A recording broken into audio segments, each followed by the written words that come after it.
मित्रहो नमस्कार। आज आपण या तासिकेमध्ये कादंबरी हा जो वाङ्मय प्रकार आहे त्या वाङ्मय प्रकाराचं स्वरूप पाहणार आहोत। BA सत्र चौथ्याकरिता असलेली जी अभ्यास पत्रिका आहे निवडक कादंबरी वाङ्मय पेपर क्रमांक 7 या अभ्यास पत्रिकेमध्ये आपल्याला कादंबरी वाङ्मयाचा जे स्वरूप आहे, वाङ्मयाचे प्रकार जे आहेत ते साकल्यानं त्याचा विचार या अभ्यास पत्रिकेमध्ये करायचा आहे। यापूर्वी आपण ऐच्छिक मराठी भाषेच्या विद्यार्थ्यांनी कथा, कविता, नाटक, निवडक, गद्य या साहित्याचा विचार केलेला आहे।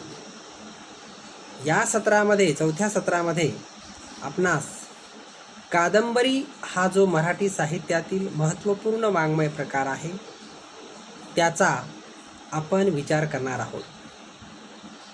स्वामी रामानंद तीर्थ मराठवाडा विद्यापीठाने संपादित केलेलं जे काही निवडक कादंबरी वाङ्मय हे पुस्तक जे आहे, तर या पुस्तकामध्ये काही निवडक कादंबऱ्याचे वेचे आपल्या अभ्यासाला घेतलेले आहेत।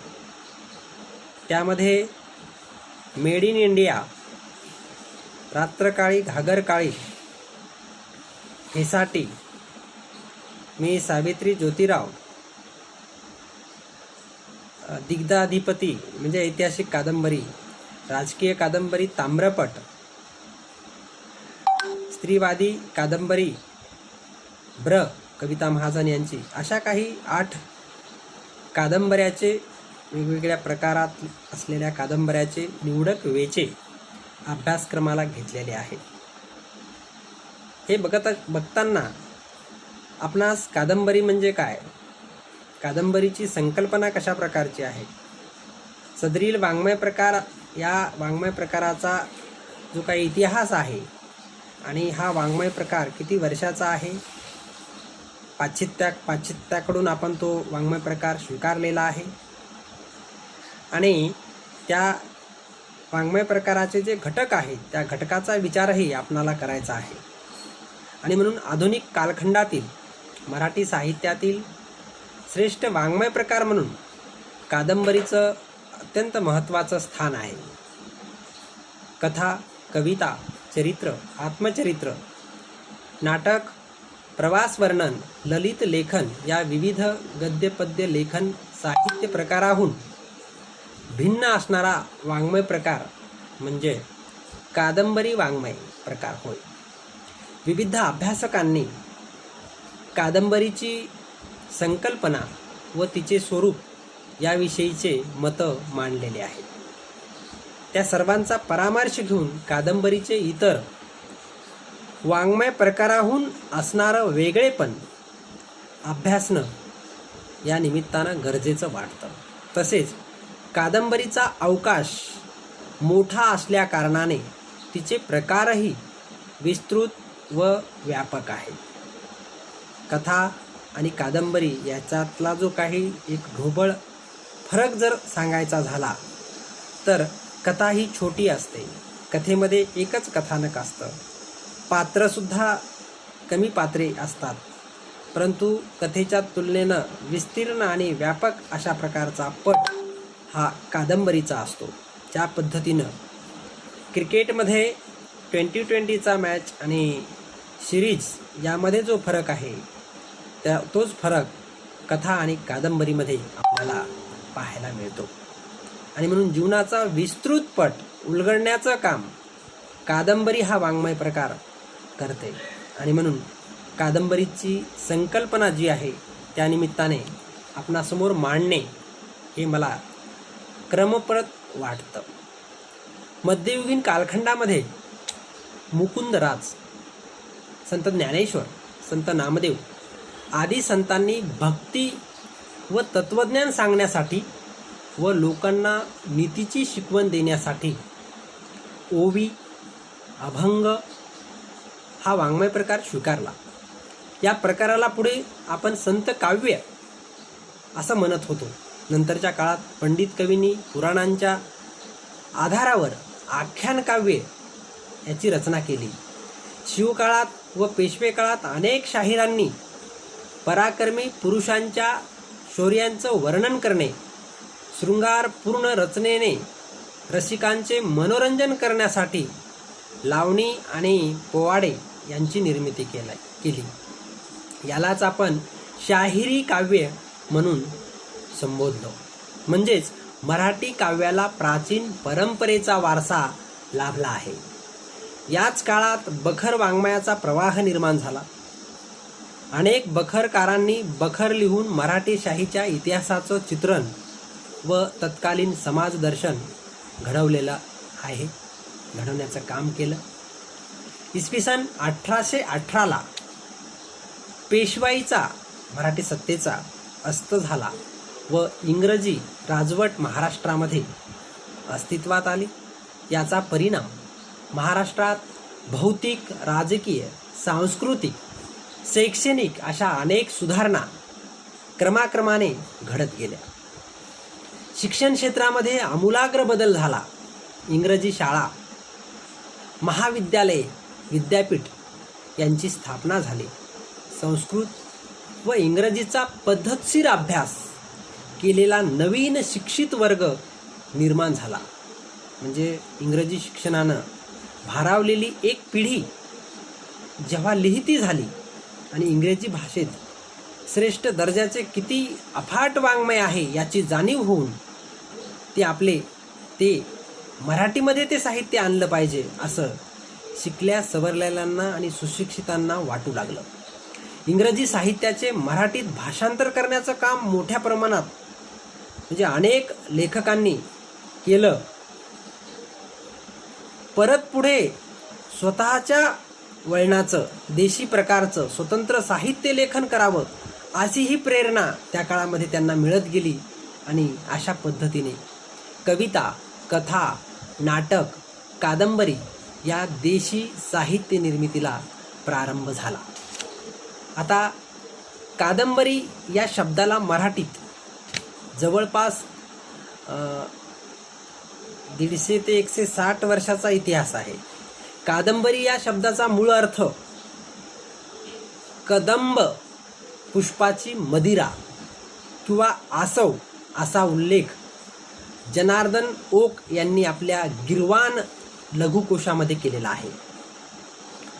कदंब या फुलापासून मद्य तयार केले जाईल, ज्याच्या सेवनाने व्यक्तीस एक प्रकारची धुंदी येत असे आणि व्यक्तीस अशी धुंदी आणणारी अद्भुत, कल्पक, प्रणय प्रचूर कथा सर्वप्रथम संस्कृत कवी बाणा भट्ट याने रचली. या कथेतील नायकीचे नावच कादंबरी असं ठेवलं.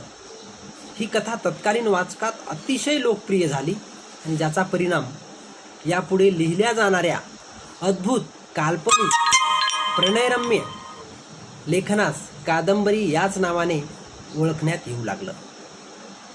मराठी वाङ्मय तंत्र आणि आस्वाद या समीक्षा ग्रंथामध्ये डॉक्टर प्रकाश सूर्यवंशी यांनी लिहिलेल्या मराठी कादंबरी स्वरूप आणि विचार या लेखातील विस्तृत विवेचनातून कादंबरी शब्दाची उत्पत्ती कशी झाली किंवा कथात्मक गद्यलेखन प्रकाराला कादंबरीच का म्हणायचे हे जाणून घेण्यास पूरक ठरते. कथनात्मक गद्य हा या साहित्य प्रकाराचा महत्त्वाचा विशेष असल्याचे जाणवते.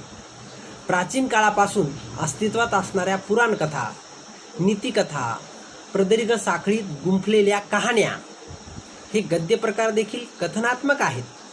परंतु कादंबरी ही विशिष्ट संज्ञा ज्या साहित्य प्रकाराला लावली जाते त्याची निर्मिती पाश्चिमात्य साहित्याच्या संपर्कामुळे मराठीत झाली आहे. एक स्वतंत्र वाङ्मय प्रकार म्हणून कादंबरीने धारण केलेले रूपबंध ही बाब अर्वाचीन आहे, ज्याला इंग्रजीमध्ये नॉव्हेल म्हणतात. नॉव्हेल म्हणजे नाविन्यपूर्ण कथा होय. पारंपरिक आशयापैकी काहीतरी नाविन्यपूर्ण विषय असलेल्या लेखनाला नॉव्हेल हा शब्द रूढ झाला. मराठीमध्ये नॉव्हेलसाठी नावल हा शब्द वापरला गेला. नावल म्हणजे चमत्कारिक गोष्ट. सुरुवातीपासून अखेरपर्यंत वाचणारास जागोजाग नवल वाटावे अशा प्रकारचा ग्रंथ म्हणजे नावल असं का ब मराठे यांनी सिद्ध केलेलं आहे. यावरून असं लक्षात येतं की मराठी कादंबरीने इंग्रजीचा प्रभाव आणि संस्कृतचा संस्कार स्वीकारलेला दिसतो. थोडक्यात नॉव्हेल या इंग्रजी संज्ञेचे कादंबरी हे मराठी नामकरण म्हणता येईल. कादंबरी हा दीर्घ कथनपर गद्य साहित्य प्रकार आहे. जीवनाचा दीर्घपट कादंबरीमध्ये मांडला जातो. कादंबरी हा जीवन व्यवहाराबरोबरच प्रवास करणारा प्रवाही असा साहित्य प्रकार आहे. आधुनिक काळात सर्वाधिक वाचला जाणारा, वाचकांच्या आवडीचा आणि वाचकाच्या दृष्टीने अतिशय जवळचा अशा प्रकारचा साहित्य प्रकार आहे.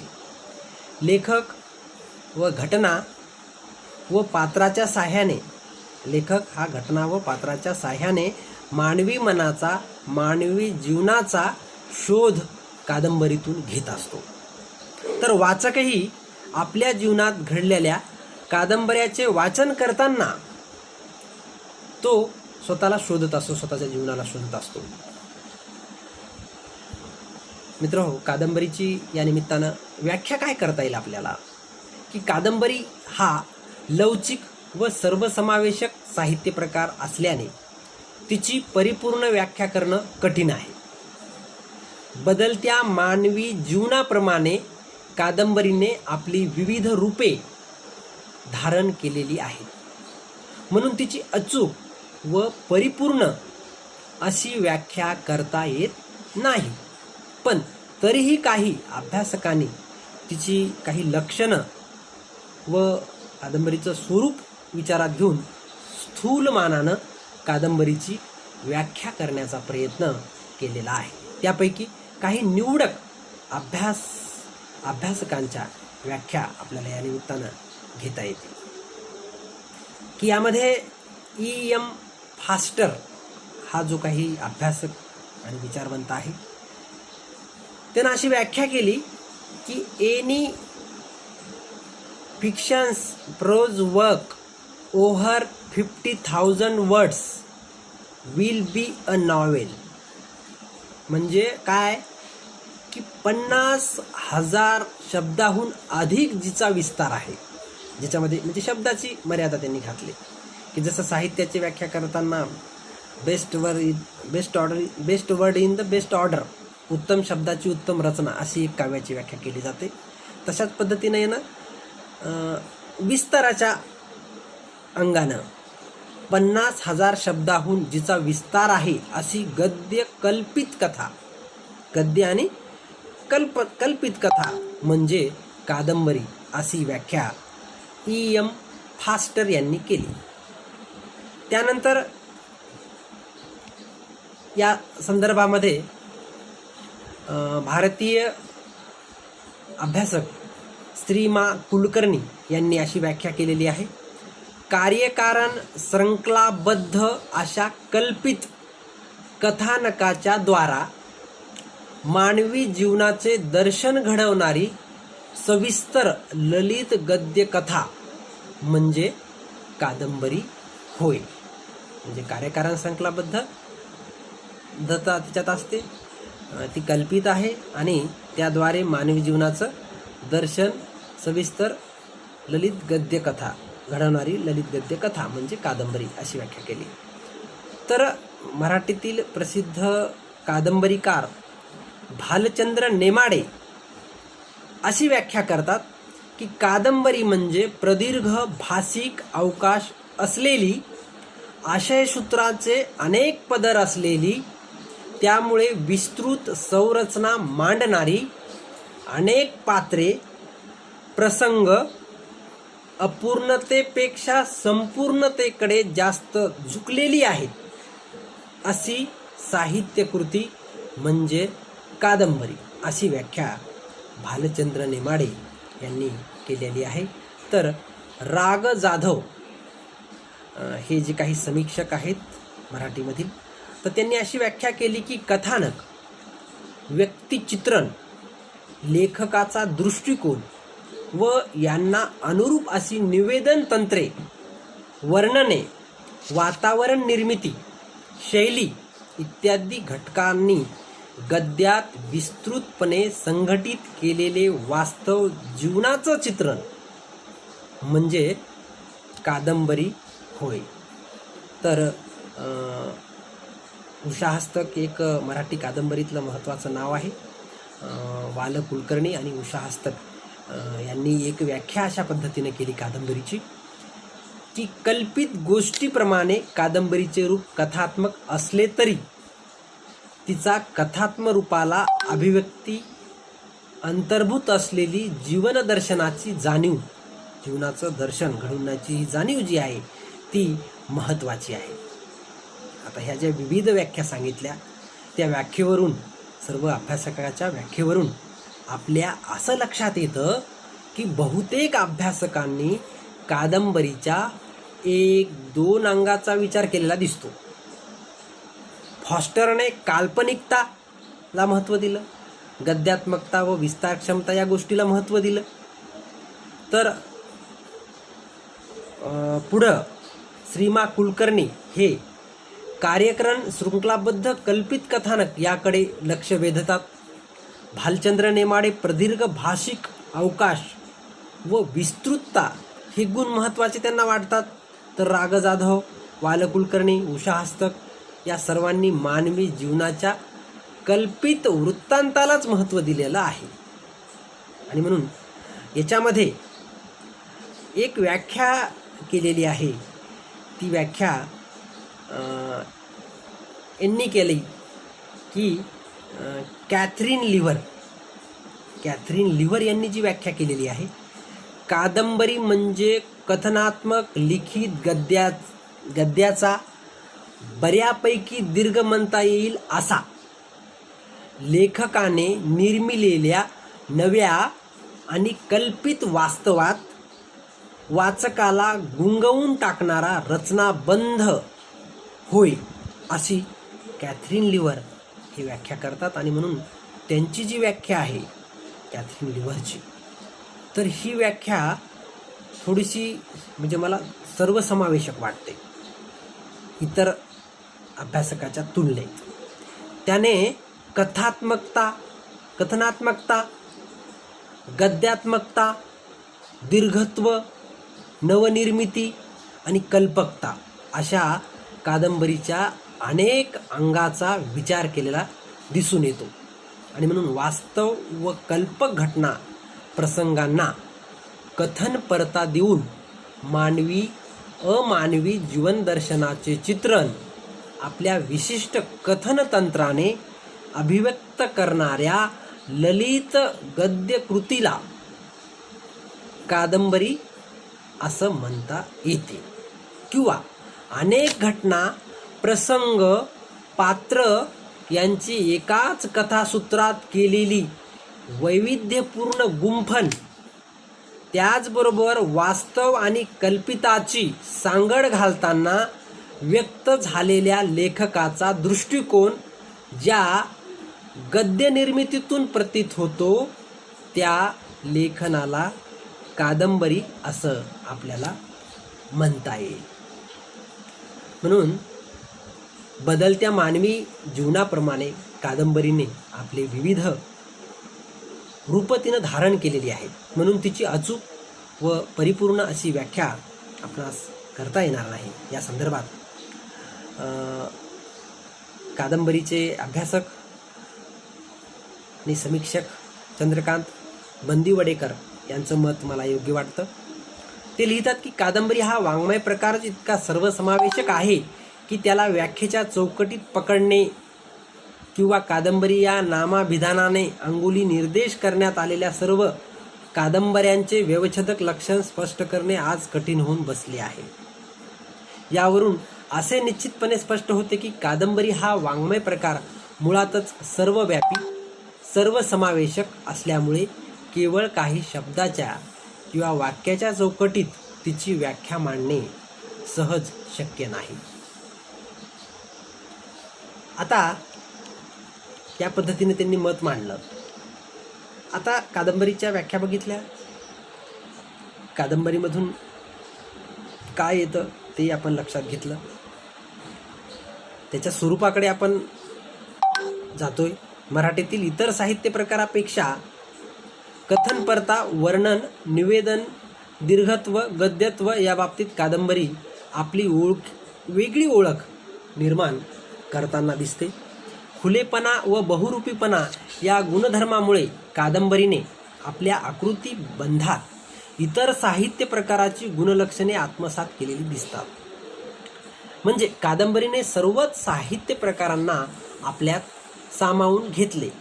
काही वेळा ती काव्यमय होते, क्वचित ती विवेचन करते, तर कधी नाट्यमय प्रसंगांनी रंगत आणते, कधी आत्मकथन करू लागते, तर कधी दुसऱ्याचे चरित्र लिहित जाते.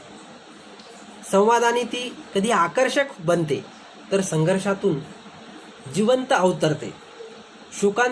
शोकांतिकतेकडे झुकल्यामुळे ती नाट्याशी जवळीक साधते आणि इतिहासातील व्यक्तींना जवळ करून ती आपले रूप उजळून टाकते व ऐतिहासिक होते.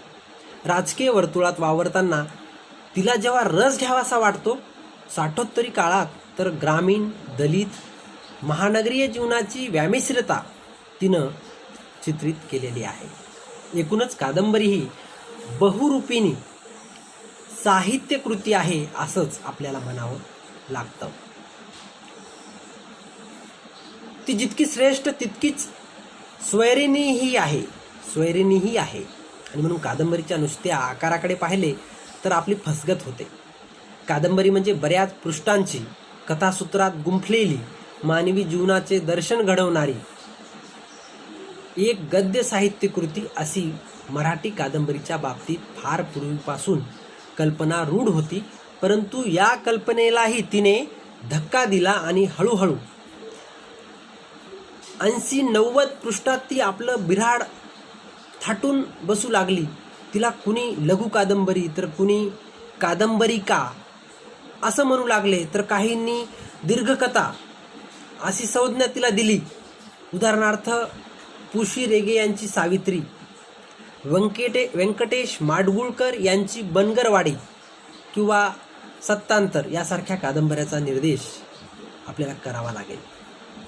कादंबरी आपले कलारूप सांभाळून विविधांगी सामाजिक वास्तव चित्रण करण्यात किती यशस्वी होते यावर तिचे कादंबरी पण अवलंबून असते. चांगल्या व श्रेष्ठ दर्जाच्या कादंबरीतून जीवन वास्तवाचा प्रत्यय येतो.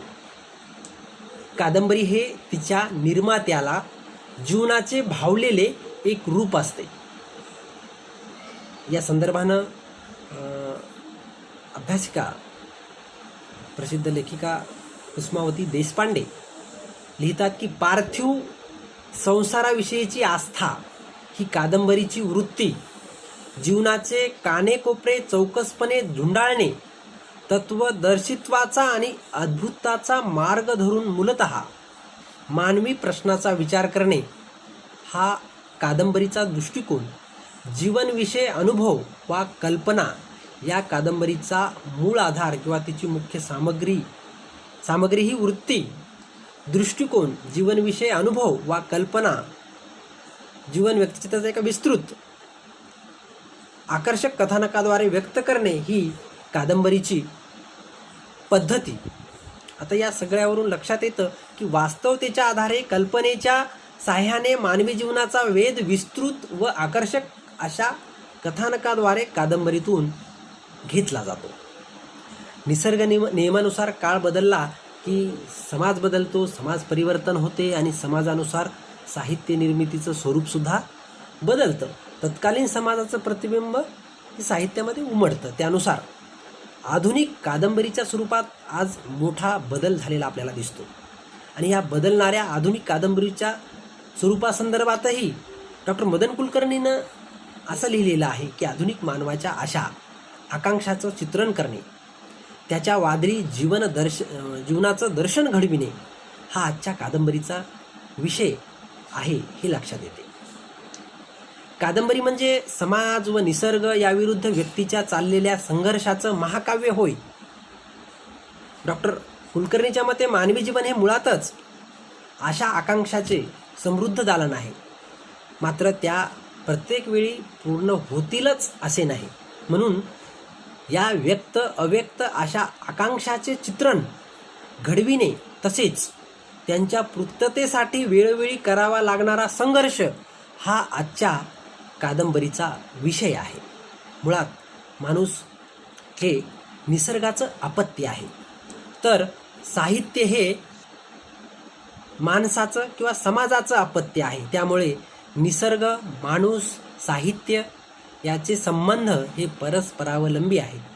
त्यामुळे त्यातून निर्माण होणारा संघर्ष देखील महाकाव्याचा विषय होऊ शकतो. थोडक्यात या सगळ्या विवेचनावरून हे लक्षात येतं की आजच्या स्पर्धात्मक युगात मानवाला करावा लागणारा संघर्ष व त्याचे अस्थिर जीवन याचे दर्शन कादंबरीमधून केलं जातं. अर्थात कादंबरी हा वाङ्मय प्रकार विविध वैशिष्ट्यपूर्ण घटकांना पोटात घेऊन वावरतो.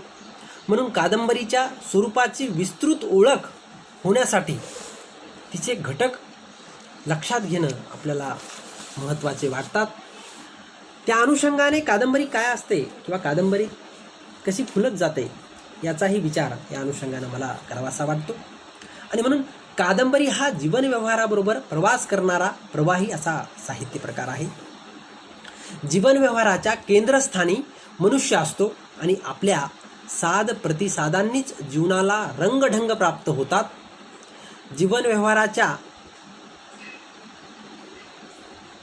रंगढंगाप्रमाणेच त्यालाही रंगढंगे प्राप्त होऊन व्यक्तिमत्व लाभते आणि हे व्यक्तिमत्व बाह्य व अंतर असे दोन्ही मिळून बनलेले असते. कादंबरीत अशी व्यक्तिमत्वे पात्ररूपाने वावरत असतात. कादंबरीकार या पात्राच्या इच्छा, आकांक्षा, क्रिया, प्रतिक्रिया यांचे दर्शन घडून ते खरेखुरे वाटावेत असा प्रयत्न करीत असतो. म्हणजे कादंबरीचा विशिष्ट दृष्टिकोन हा पात्राद्वारा राबविला जात असतो. व्यक्ती, समाज यांच्याशी कादंबरी हा साहित्य प्रकार निगडीत असल्यामुळे व समाजात नाना प्रकारच्या व्यक्ती आढळतात, त्यामुळे व्यक्ती तितक्या प्रकृती या न्यायाने व्यक्ती तितकी पात्रे असे म्हणावयास हवे. नायक, नायिका, खलनायक, प्रतिनायक ही मुख्य व इतर पात्रे गौण मानली जातात. आता कादंबरीमध्ये कथानक ही कुठल्या तरी वातावरणामध्ये घडते आणि हे वातावरण आभासात्मक असते, म्हणजे खरे असल्याचा भास निर्माण केलेला असतो. कादंबरी हा जीवनप्रवाहाशी समांतरपणे चालणारा वाङ्मय प्रकार असल्यामुळे स्वाभाविकच त्याचा आवाका मोठा आहे. परिणामतः समाज, त्यातील व्यक्ती, त्यांचे जीवन या साऱ्यांचे संबंधासह जगणे कादंबरीत येते. कादंबरीकार हा सर्व आवाका लक्षात घेऊन त्याच्या परीने समाजदर्शन घडवण्याचा प्रयत्न करीत असतो. म्हणून जीवनाला बाह्य व आंतरिक असे दोन संदर्भ असतात आणि बाह्य संदर्भात मानवी संबंध, विविध स्थळे व काळ यांच्याशी निगडीत असतात आणि आंतरिक संबंधात व्यक्ती, तिचे समग्र परंपरेतले, समाजव्यवस्थेतले स्थान यांचा तीव्रपणे विचार करते. थोडक्यात कादंबरीला वास्तवता प्राप्त होण्यासाठी जिवंतपणा प्राप्त करून देण्यासाठी स्थल काळ उभारावे लागते आणि यालाच आपण वातावरण असं म्हणत असतो. भौगोलिक, पौराणिक, ऐतिहासिक, सामाजिक, मानसिक इत्यादी प्रकारे वातावरणाचे वर्गीकरण करता येते आणि कोणतीही साहित्यकृती ही वाचकाशी संवाद साधित असते आणि या संवादातून ती वाचकाला जीवनविषयक जाणीव करून देत असते आणि ही जाणीव सुखद, दुःखद कशाही स्वरूपाची असे या जाणीवेमुळे वाचक प्रगल्भ होतो आणि ही प्रगल्भता त्याला साहित्य कृतीच्या अनुभवाद्वारे येते. लेखकाचे हे अनुभव कसे असतात? मूल्यधिष्ठित असतात आणि लेखक आपल्या व्यक्तिगत मूल्यभावाची सामाजिक संदर्भाशी सांगड घालून त्यांना एक व्यापकपणा प्राप्त करून देतो. आणि लेखकाचा व्यक्तिगत मूल्यभाव हा लेखकाचा दृष्टिकोन असतो.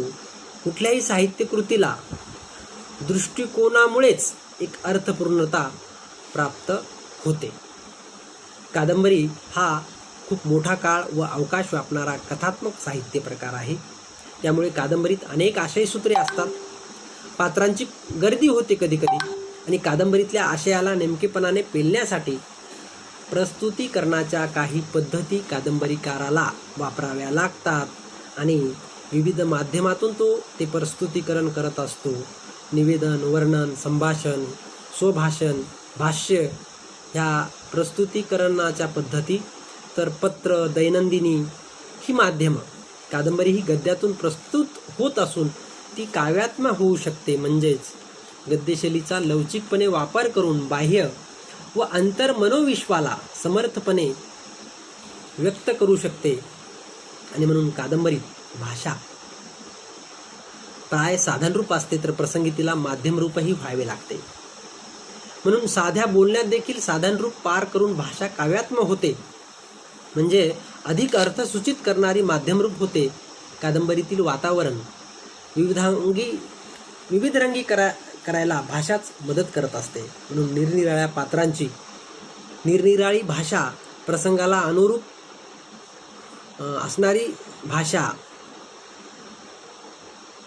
म्हणजे अनुरूप भाषा वापरूनच, प्रसंगाला अनुरूप भाषा वापरूनच कादंबरीकार कादंबरीला एक प्रकारचा जिवंतपणा आणून सत्याभास निर्माण करीत असतो. आणि म्हणून विविध कालखंडातील विविध कथासूत्रे, आशयानुरूप प्रगट करणारी विविध प्रदेशाची वैशिष्ट्ये जाणून देणारी भाषिक रूपे विविध कादंबऱ्यातून आपल्याला प्रत्ययाला येतात. आणि म्हणून अर्थात कादंबरी हा वाङ्मय प्रकार विविध वैशिष्ट्यपूर्ण घटकांना पोटात घेऊन वावरतो. म्हणून कादंबरीच्या स्वरूपाची विस्तृत ओळख होण्यासाठी तिच्या घटकांचा विचार आपल्याला करणं गरजेचं असतं. कादंबरी म्हणजे काय? कादंबरीचं स्वरूप, कादंबरी ही संकल्पना आणि कादंबरीमध्ये कोणती बाबींचा विचार होतो या संदर्भानं आपण या व्हिडिओ क्लिपमध्ये विचार केलेला आहे. नंतरच्या क्लिपमध्ये आपण कादंबरीचे घटक अभ्यासणार आहोत. या व्हिडिओला ती आपल्याला आवडली असेल तर तिला लाईक करा, शेअर करा आणि चॅनलला सबस्क्राईब करायला विसरू नका. कादंबरीचे घटक घेऊन आपण पुन्हा आपणासमोर मी येणार आहे. तोपर्यंत मी प्राध्यापक प्रल्हाद भोपे आपली रजा घेतो. धन्यवाद.